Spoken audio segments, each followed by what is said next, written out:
It began with a cry, the birth of a sultan, but little did they know that cry would echo the death of an empire. This is the tale of Abu Muhammad Abd al-Haqq the boy who was crowned a king, the man who died in rebellion, and the dynasty that vanished in blood and fire. A cradle and a crown. In the year 1420, the great Marinid Empire, once feared in the Maghreb and respected across the Mediterranean, had fallen into deep decline. Its last king, Abu Sa'id Uthman III, had been assassinated. The court in Fez was tense, divided, and desperate. There was no clear heir, except for his one-year-old son, Abu Muhammad Abd al-Haqq II.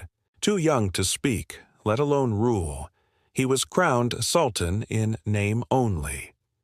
Real power shifted overnight to the viziers, court advisors, generals, and ministers. Among them, one family would rise to overshadow all others, the Wattasids. The puppet sultan and the rise of the Wattasids. Behind palace walls, Abu Zakaria Yahya al-Wattasi, a cunning and ambitious vizier, positioned himself as regent to the child sultan. He used the young boy's name to legitimize his control over Morocco, but the reality was clear. The Marinid king was a prisoner of his own palace. As Abd al-Haqq II grew older, so too did the power of the Wattasids. They governed with an iron grip. While the sultan attended ceremonial duties, the viziers ruled the empire. Beyond the palace, Morocco crumbled. The once thriving trade routes were no longer safe. Tribal revolts, religious unrest, and Spanish-Portuguese encroachment along the coast further destabilized the realm. And all the while the people asked, "Where is the king?" A king awakens. Too late. By the time Abd al-Haqq II came of age, he had grown tired of being a shadow. Now a man, he wanted to rule Morocco as his ancestors had, with strength and pride.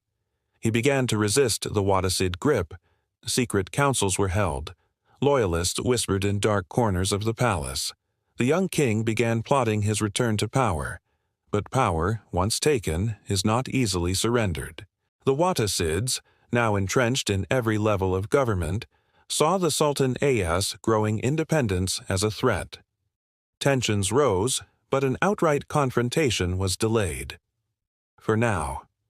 The rebellion of Fez Morocco's suffering had not gone unnoticed. The people were tired, not only of war and hunger, but of a monarchy that had become a ghost. Religious leaders accused the Marinids of failing Islam.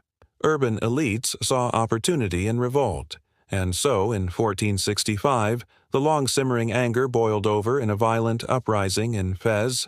Crowds stormed the palace. Soldiers mutinied. Walls were breached. The last Marinid sultan, Abd al-Haqq II, was dragged from his chambers and murdered, torn apart by the people he once claimed to rule. With his death, the Marinid dynasty, rulers of Morocco for over 2 centuries, was gone. The dawn of a new order. In the wake of the rebellion, chaos reigned. Rival factions declared themselves rulers. Fez became a battleground of ideologies and warlords. But amid the storm, one group rose above the rest. The Wattasids. Led by descendants of Abu Zakaria, they claimed control over the heart of Morocco. Though they lacked royal blood, they offered something Morocco needed more than anything else: order. Thus began the Wattasid dynasty, born from the ashes of a fallen throne. Historical reflection. The story of Abu Muhammad Abd al-Haqq II is not just the story of a failed king.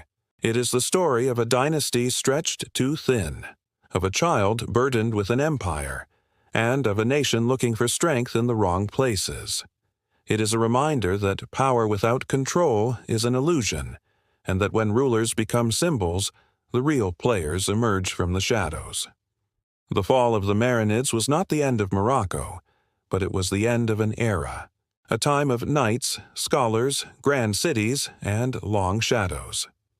If you enjoyed this journey through one of Morocco's most dramatic transitions, like this video, Subscribe for more powerful stories from North African history, and share this tale to keep history alive. New episodes every week. Relive the rise and fall of empires, sultans, warriors, and forgotten legends.